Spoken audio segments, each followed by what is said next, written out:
Et donc la recherche de primitives dans l'exercice 3, donc on va procéder au fur et à mesure. Donc pour petit a, donc grand f de x, pour x carré, on va chercher du côté de x puissance 3. Il y a le 3 qui devrait s'abaisser, donc ça fait 1 tiers de x puissance 3, plus une constante, donc il suffit de rajouter un x, on a bien retenu. Petit b, on réitère le même raisonnement, donc pour moins 3x carré, donc on laisse le moins 3 devant.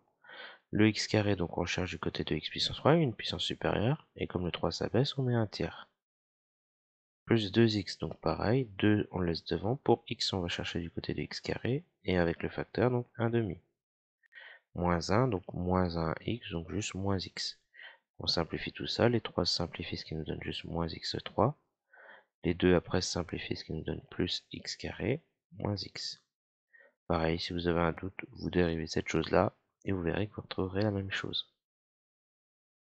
Et pour le petit c, donc je réécris la fonction. Donc f est défini par f de x égale x au cube moins 3x carré moins 8x plus 5. Quand on dérive ça, f de x, donc x au cube, on va chercher du côté de x puissance 4. Comme le 4 s'abaisse, on met un quart devant, comme ça se simplifie bien. Moins 3 fois pour x carré, on va chercher du côté de x puissance 3. Et pareil, on met un tiers du coup. Moins 8x, donc on cherche du côté de x carré. Et donc on fait fois 1 demi, plus 5, donc plus 5x, quand on dérive on obtiendra plus 5. Et on simplifie ce qui a simplifié, le 3 ici se simplifie, donc 1 quart de x puissance 4, moins x puissance 3, moins 8 sur 2, donc moins 4x carré, plus 5x. Et de la même façon, vous pouvez dériver et vérifier qu'on obtient bien le même résultat. Donc ça c'est la correction de l'exercice 3. Pour l'exercice 4, on va faire à peu près de la même façon. Petit a, donc f de x, donc 4x carré, donc on met 4, fois donc x carré, x puissance 3, donc on met un tiers devant, moins 1 sur x carré, donc ça on sait que c'est 1 sur x. Quand on dérive 1 sur x, on obtient bien moins 1 sur x carré. Ce qui nous donne ici 4 tiers de x3 plus 1 sur x. Petit b, grand f de x, on cherche, donc 2x, c'est 2 fois donc x carré 1 demi, 2x carré, moins 1 sur x, pour 1 sur x, on sait que c'est ln de x, donc moins ln de x. On simplifie, donc 2 sur 2, ça simplifie, ça donne juste x carré, moins ln de x.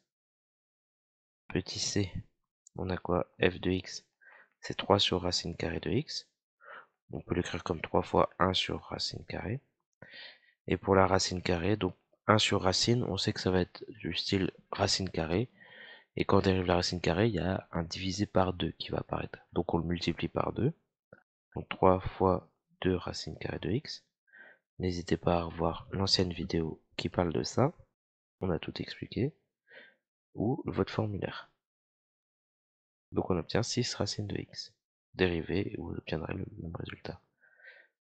Petit d, f de x, c'est 3 sur x puissance 4. Et ça, je vous laisserai un peu plus de temps pour y réfléchir. On y reviendra un peu plus tard. Il y a une petite remarque dans le cours qui vous permet de comprendre ce qui se passe. C'est la remarque dans la page 2, en dessous des primitives visuelles. Donc c'est avec les f de x qui est égal à 1 sur x puissance n. Il y a une petite remarque, et ça on peut le voir comme 3 fois 1 sur x puissance 4. Et si vous avez compris la remarque avec ça, ben vous pouvez vous en sortir avec ça. Voilà.